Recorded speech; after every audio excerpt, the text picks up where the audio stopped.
안녕하세요, 반갑습니다. 파리의 새로운 것들을 여러분들에게 알려드리는 레오입니다. 오늘 여러분들에게 소개시켜드릴 장소는요, 생떼띠엔 두 몽이라고 불리는 성당입니다.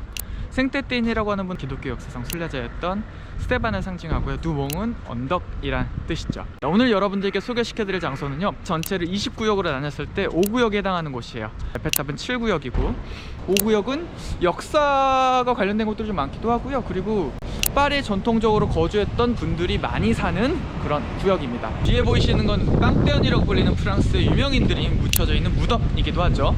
여러분들 파리에 가면 어떤 영화 제일 먼저 봐야 된다고 생각하세요? 개인적으로 미드나잇 인 파리스라고 불리는 영화일 거예요. 주인공이 이제 자기 부인은 화려한 파리를 원해요, 다른 미국인처럼. 뭐 예를 들어서 미국인들이 좋아하는 화가 뭐 모네라든지 그리고 로댕이라든지 이런 화가에 관련된 장소만 가면서 이곳을 보면서 감탄하는데, 주인공은 이게 진짜 파리의 낭만이 아니다라고 생각합니다.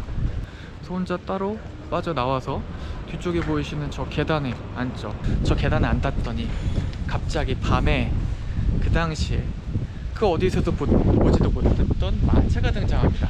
그럼에도 불구하고 타죠. 그리고 나서 본인이 생각했었던 진짜 낭만이 있는 곳, 바로 예전 시대 파리가 가장 아름다웠던 시대입니다. 그 시대가 언제냐면 1800년도 후반대부터 1차 세계대전이 일어나기 전까지의 기간을 프랑스어로 라벨레포크, 가장 아름다웠던 시간이라고 이야기합니다.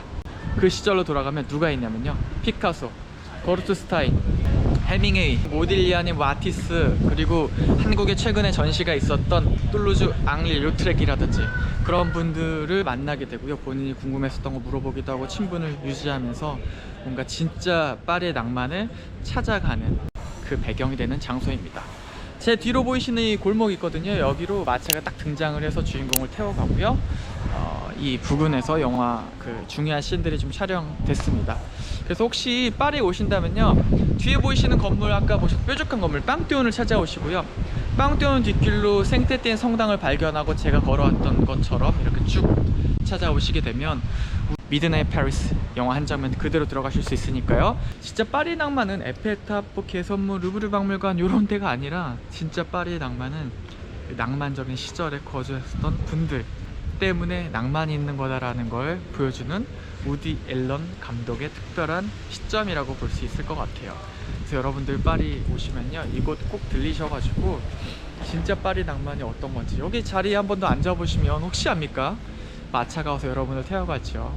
그러면 제가 이 장소는 유튜브 밑에 주소를 찍어 놓을 테니까 꼭 와주시면 좋을 것 같고요. 그럼 저는 여기서 인사드리도록 하겠습니다. 안녕.